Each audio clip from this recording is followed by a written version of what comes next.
And it was like P implies Q, okay? And we would write that like if P, then Q, right? Yeah. So we could say like if P something something something, then Q. All right, so for today, we're going to talk about a biconditional statement. Now, a conditional statement meant really, I said it was unidirectional, right? Yes. All right, it only went one way. It went from P to Q. In other words, if P was true, then I knew that Q was true, right? And that's really all that I knew, right? So if I go outside and I get wet, then it was raining, right? So if I walk outside and I don't get wet, I mean, well, I guess that's a better example of biconditional, right? But I mean, there are cases where one doesn't imply the other. One of the examples we did yesterday is if an animal is a robin, then it is a bird. Well, what if it isn't a robin? Well, heck, I don't know what it is based on what the definition, right? So a biconditional statement it really defines, or I mean a conditional statement only defines one single thing.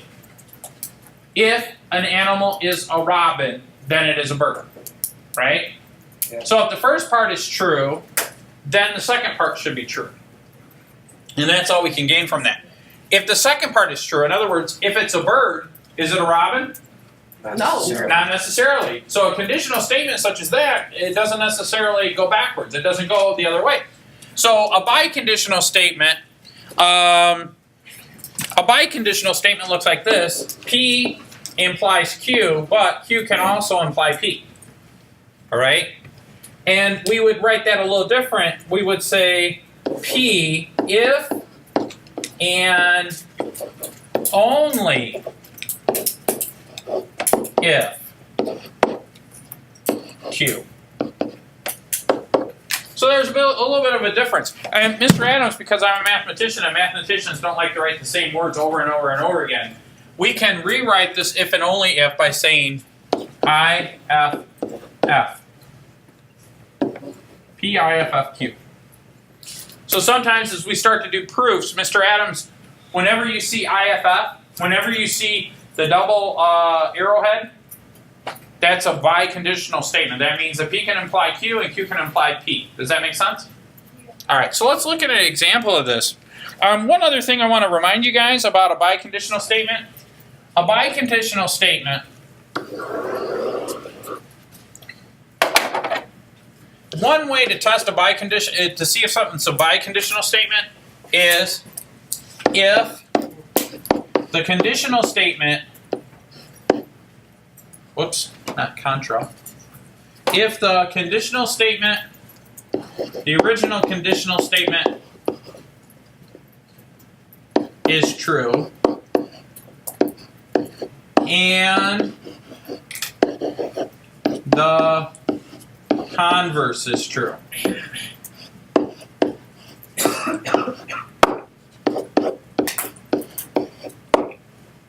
Alright, so in a second here we're going to write a bunch of statements down. And we have to determine if it's conditional statement or if it's biconditional. Now, if it is conditional, the conditional part should be true. But the converse may or may not be true. For example, I just said the statement, if it is a robin, then it is a bird. Well, that's the conditional statement, and that's true. But if I take the converse, which means I flip-flop the hypothesis and conclusion, I would say, if it is a bird, then it is a robin. So in order for that statement to be biconditional, that converse, that second thing I just said, would have to be true. If it is a bird, then it is a robin. But we know that it may be a chicken. It may be a dove. It may be a pigeon. Because there's lots of different birds. So that statement isn't necessarily a biconditional statement. Does that make sense? So let's look at some examples of biconditional statements. So problem number one or example number 1, says the following. If the sum of the measures, you guys should be writing all this down, of two angles is 180 degrees. Then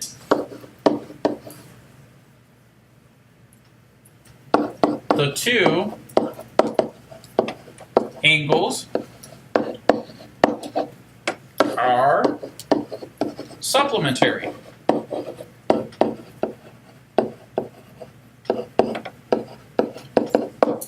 Okay?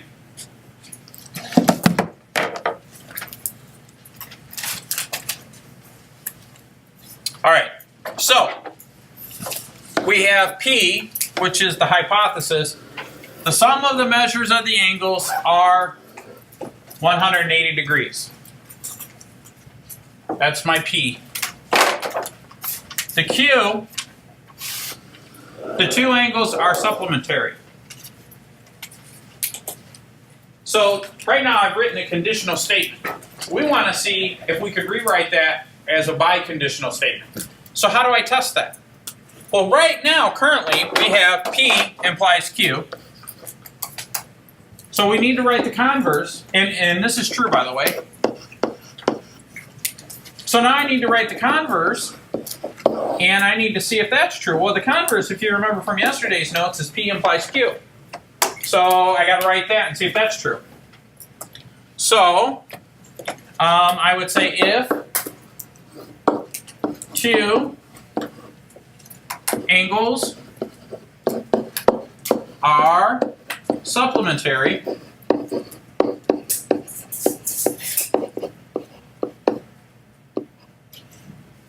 if two angles are supplementary, then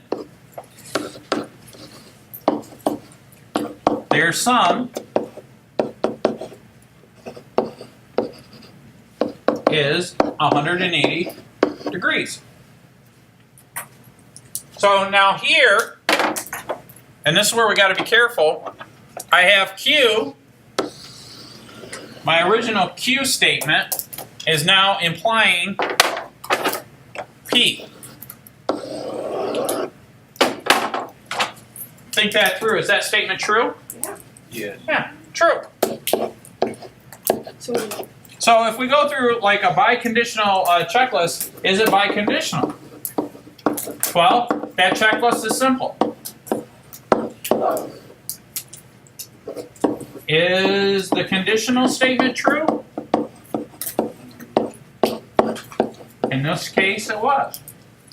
Is the converse true? Yep. Yeah? Yes. So then, yes, biconditional.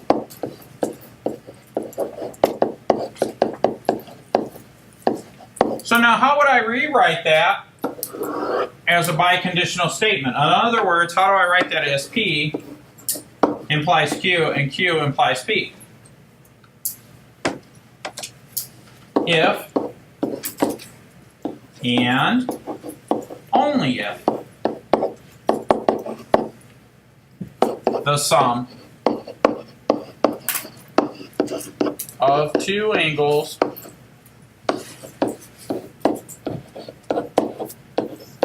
is 180 degrees, then they are supplementary.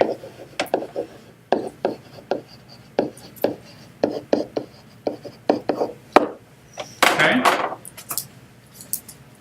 Does that make sense? Yeah.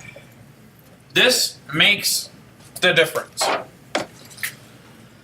When you see that, when you see if and only if, and sometimes Mr. Adams will write it like this, if and only if, we should know that it's biconditional. Does that make sense? All right.